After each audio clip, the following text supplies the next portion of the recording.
Morning. It's good to have everybody in. If you're just coming in the room, listen, I just want you to say good morning.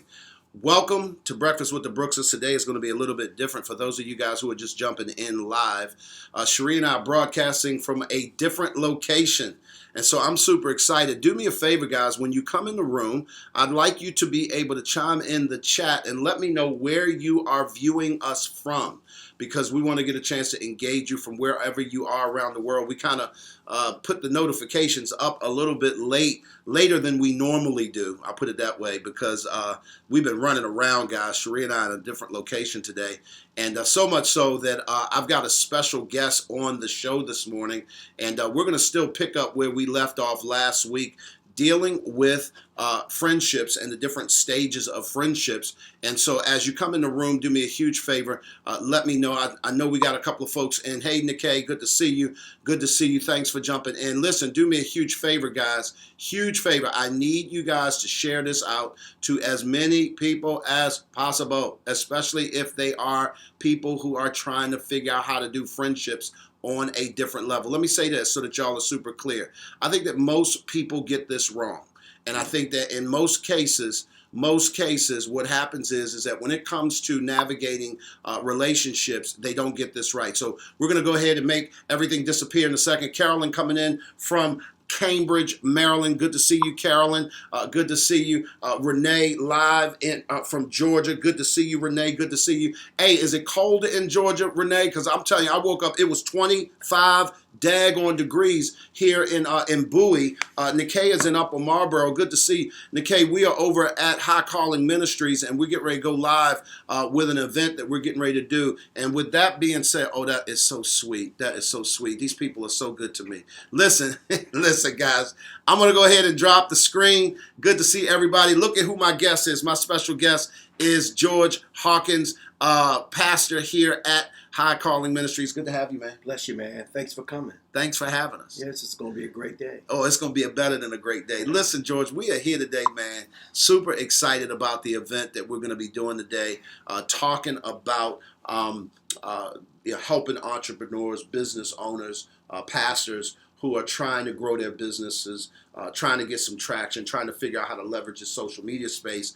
And I think that it's really important for them to do that. So, guys, by the way, if you're in the area, it's not too late to come and register. You can see Cherie is back there in the background. Cherie, wave to us, babe, real quick. See, she's back there getting some last-minute things set up. So I asked George to sit in for me. It's a pleasure. And I appreciate it, man. I want to talk a little bit about the 5 stages of friendship. Our good friend, God rest his soul, Yes. Miles Monroe was original with this, and we talked about it last week a little bit. There are 5 different stages, George, of friendship, and I think, unfortunately, most marriages never successfully navigate through each one. And so we're going to back up a little bit and talk about that.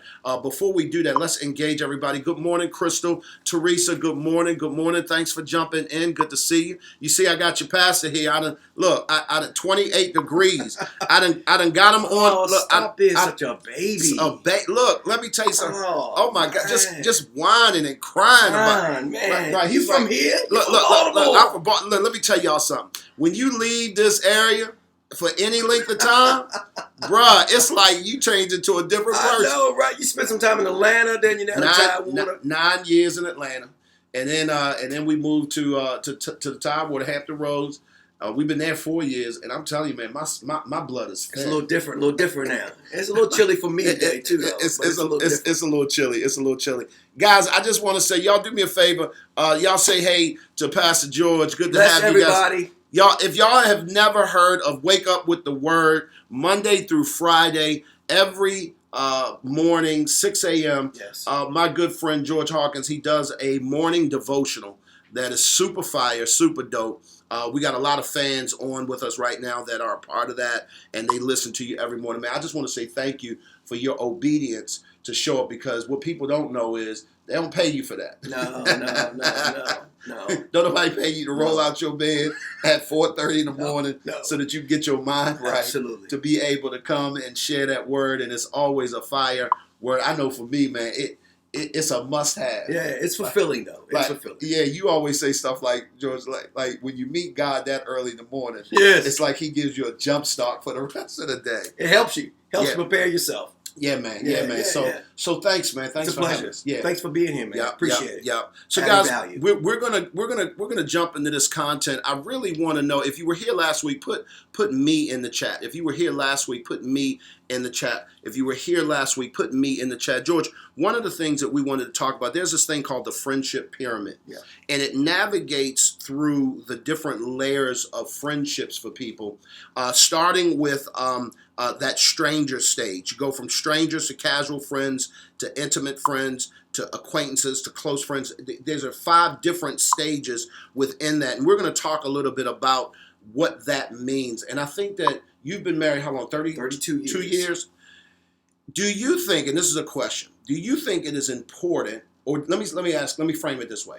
Do you think it's necessary for couples to be friends in order to make the marriage last for a long time?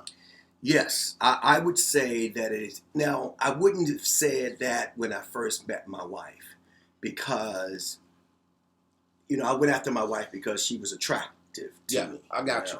And that's generally how it starts. Yeah, right. And so I never thought at the time that friendship was going to be essential, because I thought attraction would allow that your relationship to sustain itself. But after having gone through some things together and us developing this relationship called friendship, and it being the mountain by which we build everything else on, I would strongly suggest that every potential relationship start and build from the friendship framework.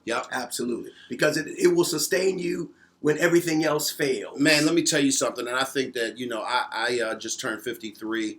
I know you're 54, 55. Right? 55. Yes. So don't cheat me. Don't cheat you. You want all look. You earned every bit of them years. Right. Listen, I tell people all the time. Listen, it is a reason why I ain't got nothing up here, and I'm great. That's it. That's it. That's my war pay. Absolutely. That's my war pay. I've earned. You deserved it. I earned every bit of it. Right. George, one of the things I think that for me, I know it was a revelation in one sense that I came to, that I recognized that if I did not wrap my mind around how to grow my friendship, my relationship would dissolve. Because one of the things that I noticed, particularly in my first marriage, because I was married twice, I was married 12 years before, you know that, many of you guys know that, we were friends as children, but we grew apart, and I did not know how to nurture or navigate the friendship. Yeah. So there was a level of friendship, we're going to talk about that today, that we had, that was legit, real, and it was there, but it never got nurtured. Yes. And because of that, our relationship fell off. Yes. And then I wondered, we talked about this off camera. Now, when I've owned this, and there was a ton of infidelity on my part in that relationship, but I believe it set me up and it positioned me to where now that became an option. Absolutely. Because I wasn't now connected to a friend or someone that I actually liked. I loved her out of obligation, but I didn't like her, and she didn't like me. And think about this: we're always much more, should I say, loyal to our friends. So you don't cheat on your friends. Nope. And when you do, you feel bad, and you work it out. Yes. You try to work it out quickly. You try to work that out. Yes. You ain't sleeping. Yes. You trying to figure out, like, did somebody say something to them? That's right. Like, oh my God. Come on, call up. We got to talk. We got to work this out. We got to get this worked out. Yeah, that's true. And when that's missing in a marriage, I think that there's a huge component. So guys, I want y'all to write this down. There are 5 stages of friendship that you need to be aware of. And as you're aware of it, what you'll do is we're going to help you try and navigate through it. So do me a favor. Share this out. I'm gonna do this real quick, George. I'm gonna share this out. I had shared it on my personal page, and I want you guys to share out the link to this on my personal page. So do me a favor, on Facebook, if you follow me on Facebook, go to Facebook and share this out as well so that you guys can get it. I want to quote a famous person, Woodrow Wilson. We got a bridge named after him. Ex-president. I think he's on the dime. If you've never seen what he looks like, but he said this: friendship is the only cement that will ever hold the world together. Wow.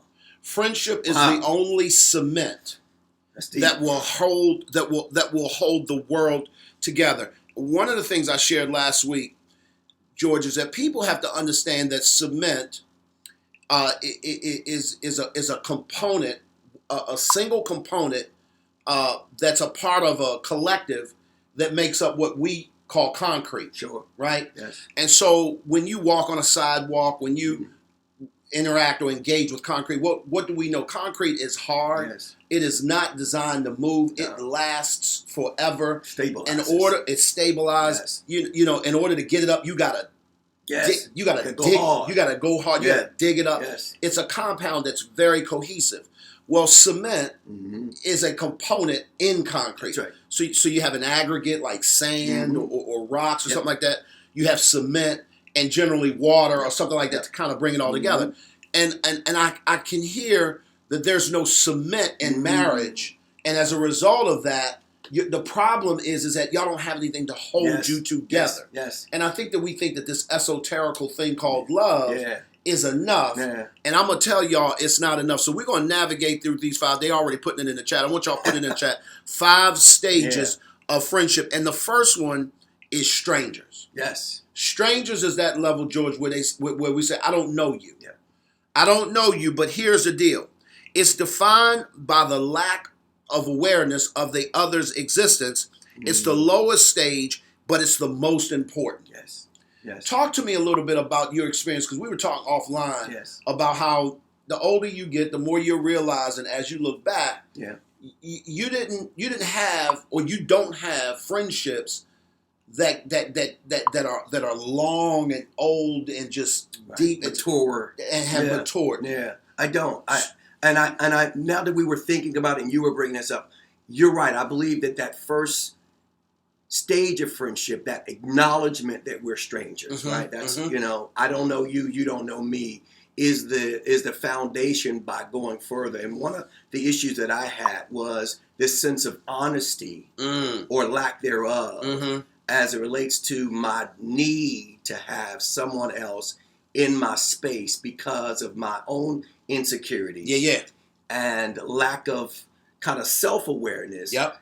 I did not recognize that, okay, I needed to let you know that there's something to me that is worth knowing, and there's something in you that I'm worth investing in. That's and good. So I think for that reason, and probably many others, I stayed away from this idea of intimate relationships and kind of stayed on the peripheral, the superficialness of I know your name. Yep. You don't need to know me. Yep. I don't need to know you. Yep. And I think I stayed there so long that even now at 55, you can know of a lot of people and not know anyone. Yep. And more importantly, not be known.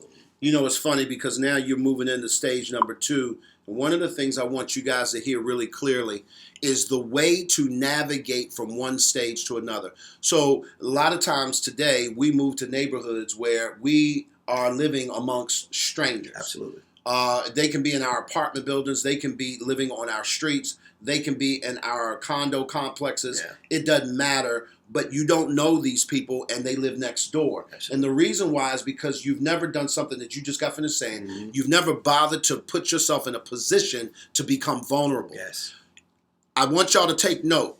Listen, when you're talking about navigating friendships and growing in friendships, and I, growing up, was the opposite. I did this well, and I think part of this was because of my need to feel accepted. I wanted you to know me because I wanted you to accept me. Wow. So for a dysfunctional reason, I would bare my soul to people, and some people would be like, "That's too much. Like too fast, huh? Too much too soon. Like, bro, I don't need no. Like, that's none of my business. Like, what makes you even TMI, comfortable? huh? What makes you even comfortable to think you can even tell me that? I don't need no.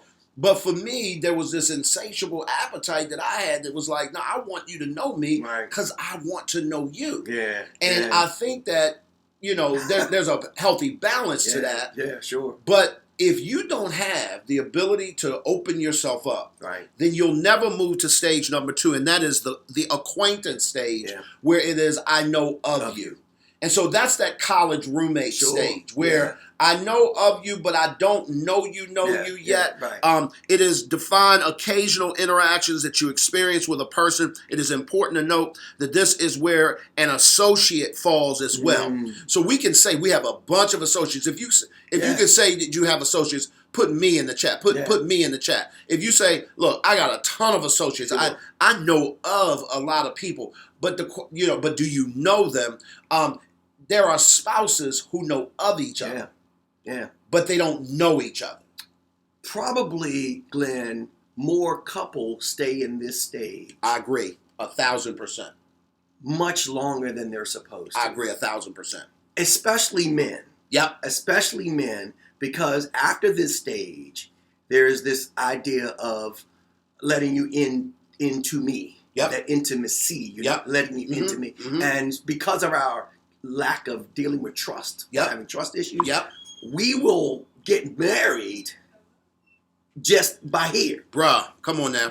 Sign on the dotted line. Yep, absolutely. You know enough of me about what I just said to you on the surface, about what I want to tell you. Absolutely. And we will move forward. Absolutely. And the person on the other side is still crying for more. And we just shut him down. Bruh, and I'm going to tell you something right now. You said something that's powerful, because I think that's when you're talking about shutting somebody down. Now, if you swing that pendulum to the spousal relationship, or if you're dating, you're a man, you shut that down with the girl you're dating. The problem is that now, and I said this to our singles community on Thursday night, you now begin to practice something that will become permanent. Yes. People like to say practice makes perfect. Practice makes permanent. Absolutely. So what you have to do is you have to figure out, what principles am I practicing that I'm making permanent, and are they the right principles? And the truth is that I can't just shut you down if I want to grow long term with you, because that's going to look like something in 10 years. Yes, absolutely. But we're not thinking like that on the front. Absolutely. And we have this feeling as if you're going to figure this out later on in life. But associate stage, if you think about it, is the inquiry stage. Yeah, it is. I'm asking you questions. Yep. I'm trying to, and because of the questions that are being asked, some of the questions I don't want to answer, or I have an insecurity about answering to you. But it allows the person to then be able to understand me a little better. Bruh, I remember when we met, and it's funny because you and I discovered that we knew so many people. Absolutely. Over the span of 20 years of people we knew that crossed paths, people you worked with that I knew when you were working with them. Absolutely. That's right. So before you were pastor, that far back. Oh, yeah.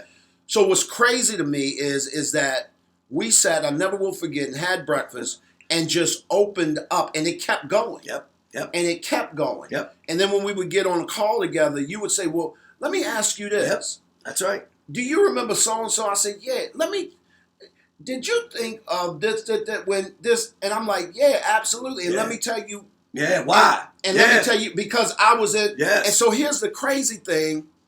We practice being vulnerable with one another, and thus been able to now, I believe, forge a bond that really shows up much stronger than the length of time we've spent together. It allows, here's what I think we have gotten to the place in, because most associates are two-dimensional. Okay. So the relationship is two-dimensional. I know you, I know your name, I know what school you went to. I know the what, but the three-dimensional allows me to know the why. Why did that happen? You were Y'all married. Hear that? You were married before. Why did it not happen? Right. Yes. So you'll tell me you were divorced. That's two-dimensional. Yeah. That's facts. Yeah. But the truth of the matter is, when it gets to the why situation, now I get depth to you, right? And now I can gravitate to you. Absolutely. Because should you choose, yes, now you got a place. Now I got enough where you can shoot the gap and you can kind of come in. Yes. Guys, if you're just jumping on this call, I'm talking to my good friend George Hawkins. He's the pastor here at High Calling Ministries. We're actually here broadcasting Breakfast with the Brooks. And Sharia's in the background, back there getting some work done for a conference that we're doing at 9. Starts at 9 o'clock.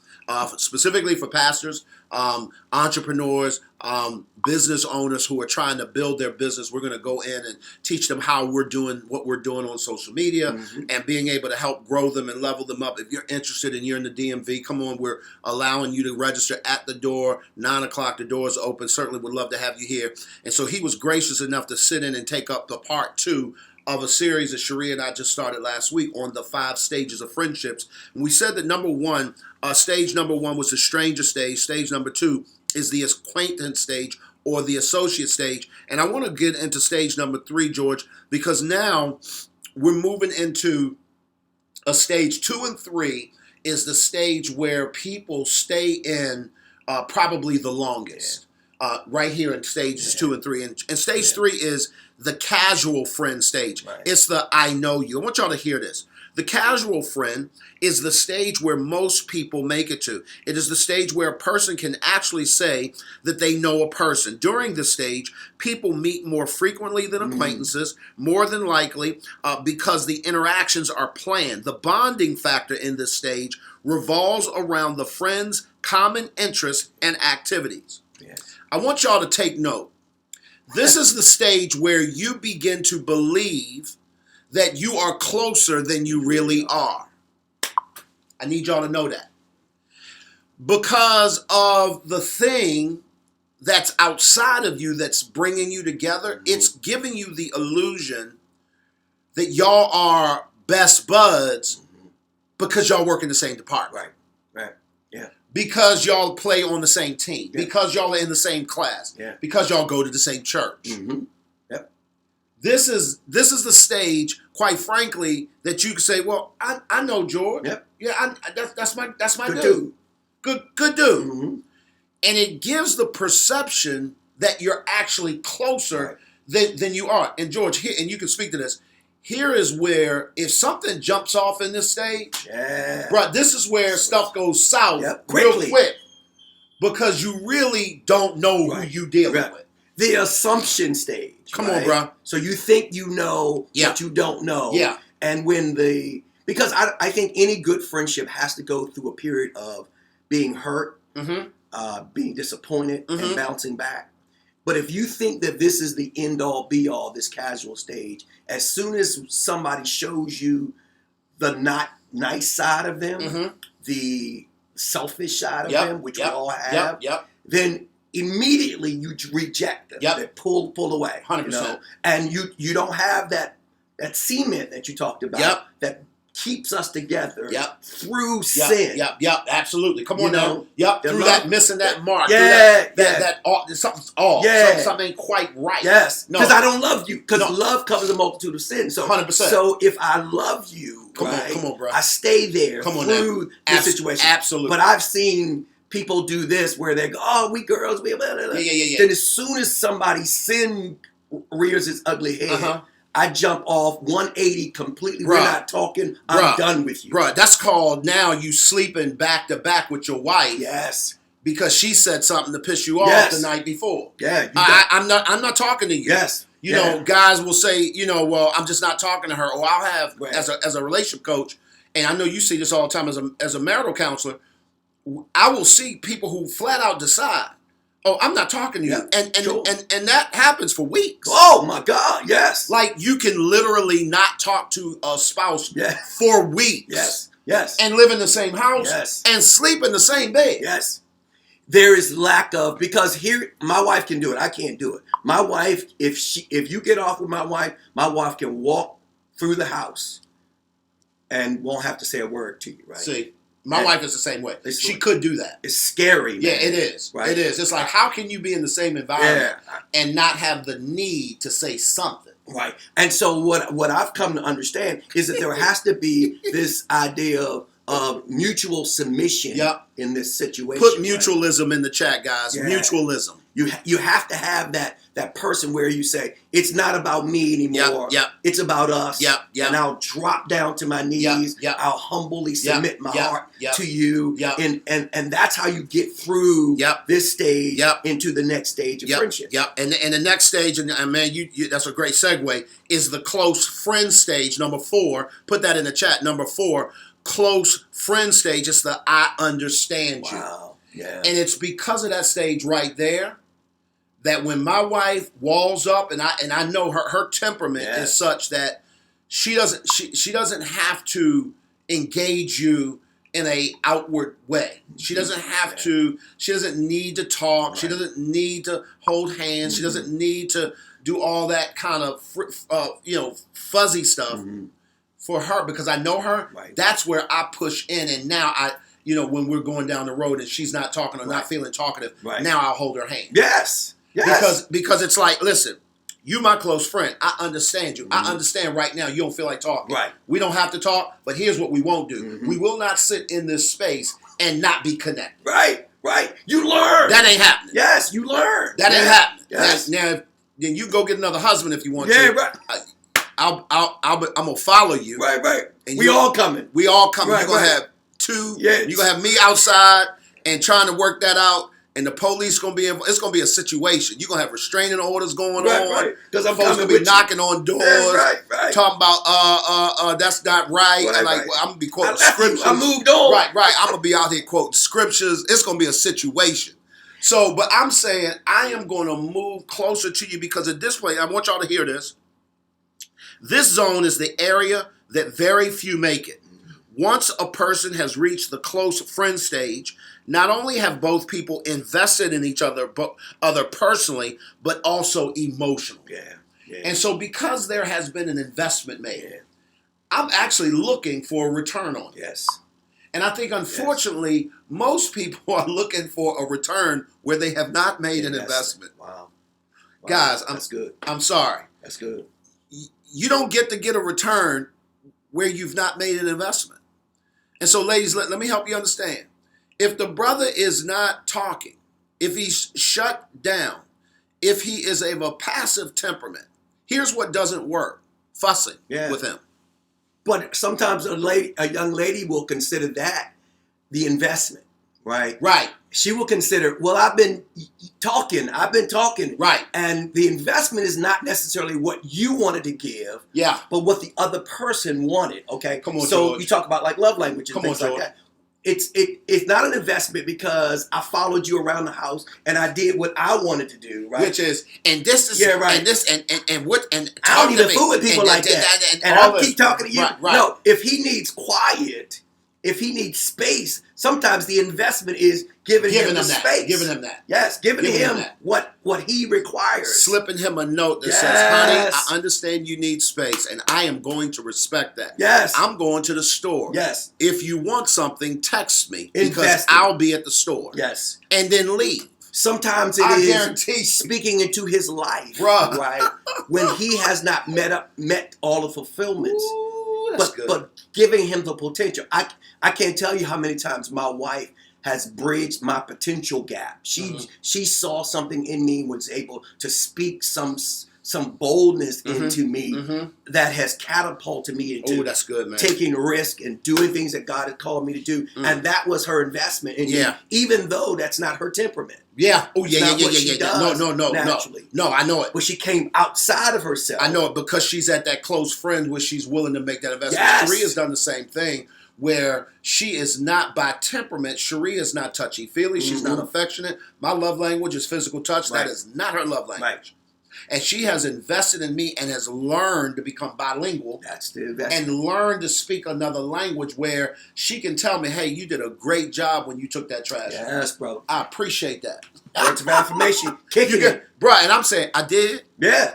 Like, I feel like I'm 5 years old. Swelled up now. I'm like, right. With the trash can. That's right. Give me another one. You got another trash can around? That's it. Bro, because at this point, I'm fired up, ready to go. Yes. Why? Because she took time to invest in me, and be able to do that. So what that does is, George, is it sets you up, guys, to go to number 5. If you're ready for number 5, put ready in the chat. Put ready in the chat. Teresa, I ain't messing with you. Put ready in the chat. Right. Put ready in the chat. Put ready in the chat. For those of you guys who are in and around the D.C., Maryland, Virginia area, and you are a pastor, ministry leader, maybe you're an entrepreneur, maybe you are a business owner, you own a brick and mortar, and you're trying to figure out how to leverage social media in a way to attract people to your business and or ministry.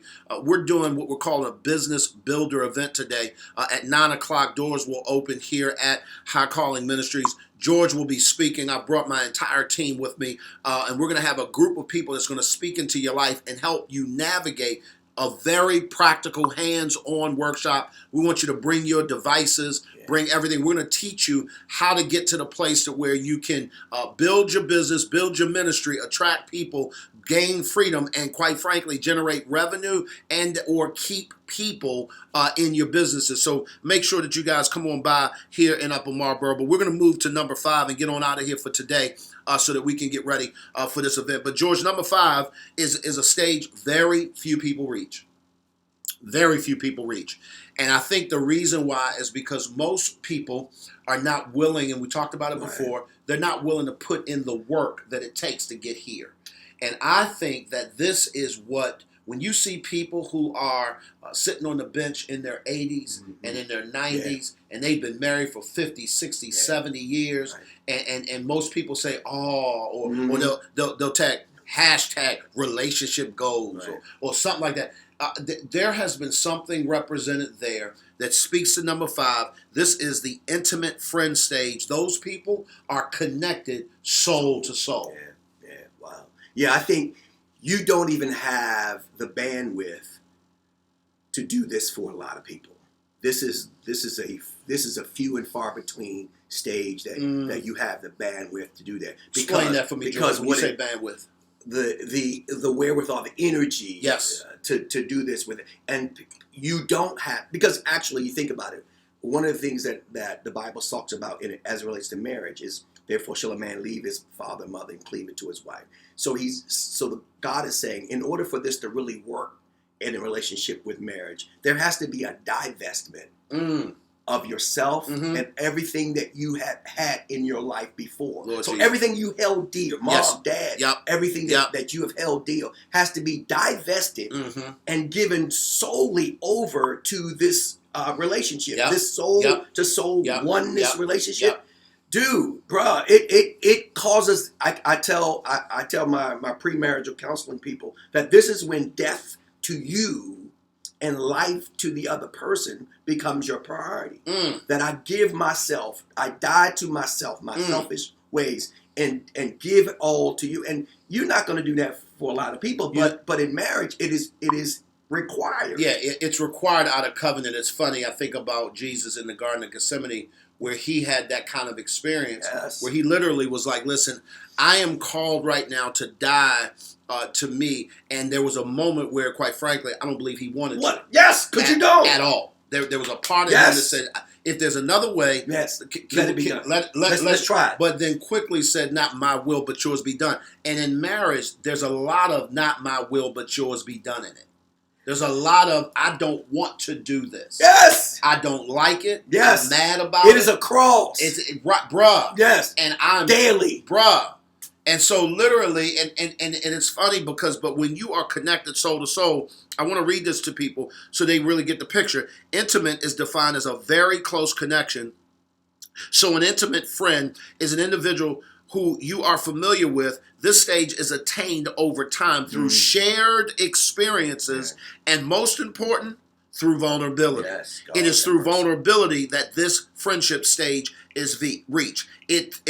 At this level, one has shared their deepest secrets, such as their biggest insecurities and their biggest fears. And I think that, again, if we go back to a spiritual depiction of that, there's no bigger fear than saying, I'm afraid to die. I'm afraid to do this. I'm afraid to keep moving forward. And in marriages, I'm going to be honest with you guys, I had a moment just last night of vulnerability where I felt afraid to be vulnerable. Yeah. And I just didn't want to do it. Yeah. You get what I'm saying? But tell me this, Glenn. Once you get over that, once you face that fear, and you go through it anyway, it brings a bond. It's a sweeter place. Oh, it's a sweet space. My God. Let me say this, y'all. Let me say this. I don't think, and as a man, there is nothing more sweeter feeling than to know you can bear your soul with another human being that doesn't look like you and doesn't think like you. Yes. The place of security that I feel with my wife and the work we've done together. I've often told Cherie, I said, babe, if something, God forbid, if something ever happened to you, I don't know if I could do this again. Right. Because I don't know if I'd want to put in the level of work I've had to put in at the same to build to this place of sweetness, if you will. Does that make sense? Absolutely. So no, 100%, man. The scripture says after God had made Adam and Eve and told them they would be one, he says this. He says, and they were both naked and unashamed. Right. That's the end in all be all. It's not just bodily, it is emotionally. I've spread myself. The parts of me I never, everybody has a good side. You're like, take this picture, take this picture. So there are areas of your life that you don't readily give to anybody. 100%. And yet for us, especially men, we desire to be able to relax and relate to someone on a level where we can just not share our good times, but we can, because you don't even tell your good friend, like, dude, man, I'm scared today. But you got to have somebody. Bruh, let me tell you something right now. And that chick is that person. Yes. I don't have a problem saying, bruh, listen, let me say this. I'm scared. Yes. Now, you hear passion, you hear anger, right. You hear frustration. Right. Let me tell you what it really is. I'm afraid. Yes. I don't know how we're going to do this. Right. I don't know where we're going to get this from. I don't know how this is going to come down. Does that make sense? Yeah. Teresa said this is some good stuff. No, it really is. It really is. It is, Teresa. Nikkei said it takes discipline to remain in and to nurture the intimate friend stage. No, it does, Nikkei, but I think that that discipline that it takes to stay in that place, Nikkei, is birthed out of desire. Yes. Let me say this. I think discipline, to some degree, and I hear exactly where you're coming from, Nikkei, and I agree with you. But I think that discipline is one of those things that's out there saying, I either have it or I don't, and I don't know if I can get it. Right. So people will quickly say, I'm not that disciplined. Right. But here's what's absolutely true. You have a desire. Yeah, you want it bad enough. So the question becomes not can I be disciplined or will I be disciplined? Do I want it? Yeah. And I think, I tell couples all the time, that's why I love what I do. If you can come to the place where you decide what it is that you want, what it is that you value, then the game changes. It is. Because now the desire for you to obtain it becomes so much easier. Yes. Because what you won't do is you will not put up with what you don't want. Right. No, and what you not don't even a little bit. Not even a little bit. Right. You find excuses. It's like, ooh, they gave me some coffee and I don't know if it's black, but it tastes almost black. Yep. It ain't got a lot of cream in it. But here's what I know. I wanted the coffee so bad that I was willing to push past the fact it ain't made exactly the way I like it. So here's the truth. My desire overrode my discipline. Right. Or lack thereof. Yeah. Does that make sense? Yeah, so guys, what I want y'all to do is I want y'all to think about these stages. Cherie and I are going to open up a new series. George, we're working on, and at some point I want to interview you and Charlene. But we're working on a project where we're going to be interviewing married couples who have built something together. Either a business or ministry, and they've done it together. And when I say together, meaning they have been able to grow them and grow the entity, but neither one of them are waning. Meaning their relationships are solid on each end. It doesn't mean they're perfect. Right. It doesn't mean they don't go through their challenges. Still mature. But the relationships are healthy and they're maturing. Yes. And I think that there's a way to do that. Oh, yeah. We're playing with a book that we're going to be releasing in 2020 with those principles in mind. And I'm going to start working through some talks on that. And by the way, guys, if you guys would like to, and this is something I'm just throwing it out there for the folks that are online, if y'all would like to see George and I show up more often, I want you to say yes in the chat. If you together. We've been playing around with the idea called the coach and the counselor. Yes. I don't know if it's going to be a podcast or YouTube live or something. We're kind of fleshing it out. But if that's something that you guys would like to think, just talking about subject matters, but how does it relate? Because it's different. Coaching and counseling are very different. But what we're trying to do is educate the community Absolutely. that there's a need Absolutely. to grow from a personal development Absolutely. standpoint, and there's room for all of it, Yeah. understanding how they all work in the confines of relationships. And so both of us have the desire to see people move forward. Yeah. And the way you do it is you map out a great future and give them solid goals to move forward. And the counselor sometimes will retreat backwards. Yep. Yep. As to the origin, as to where you got it from. Absolutely. And so that's why I think we work very, very well. Yeah. And you guys do heavy lifting there, which is not my gift or skill set or desire, quite frankly. And but you don't major on my end because you don't have the patience to hold someone accountable long term. I don't want to do that. That I do to say, no, we're going to pass them on to you. Right. Or I'm saying, no, you go backwards. You don't need to talk to me. Right, not yet. Not yet. Yes. You need to go talk to George first because you still hurt. Flush up your crimes. You need to heal. Yeah, right. You need to go through. You need to get them all patched up. And to this end, when we're talking about relationships, a lot of times, by the time we're in our 20s or 30s like that, and we're considering entering into a relationship, especially a marital relationship, there is so much baggage that we have from daddies and mamas and relationships, things like that, that we think we're going to now not be healed and take the craziness and make the marriage work, you know? And sometimes we need to be able to like flush through like, bruh. When people say to me, especially men, they'll tell me, I have trust issues. Yeah. Right? They're married. Yeah. Right? They have trust issues. That's bad timing. It's a bad recipe. Bad timing. It's a bad recipe. And so sometimes it is required that you kind of walk back through it because you don't want to. You know, it's one thing to be able to admit that you have trust issues, but you understand that this intimate friend thing is so vital to a marriage. Yeah. So trust issues 100% will always bounce up against because 100%. you just talked about that desire. So the question is not whether or not I have trust issues, but does your desire to make this marriage work exceed the issues that you kind of keep confessing is the problem. Absolutely. Because if it don't, here's what we know for sure. It will come, it will implode. Yes. Eventually it will come unglued and it's not a matter of if, it's when. And being a provider and all paying the bills, that's not a substitute for it. It's not enough, and quite frankly, no one in relationships are going to tolerate that but you. Yes. Because for you fellas, listen, let me just give you this freebie. For you, that's actually a Band-Aid on the bigger problem. And it helps you to escape to a place that's comfortable for you. It's comfortable for us to live in the place of provision.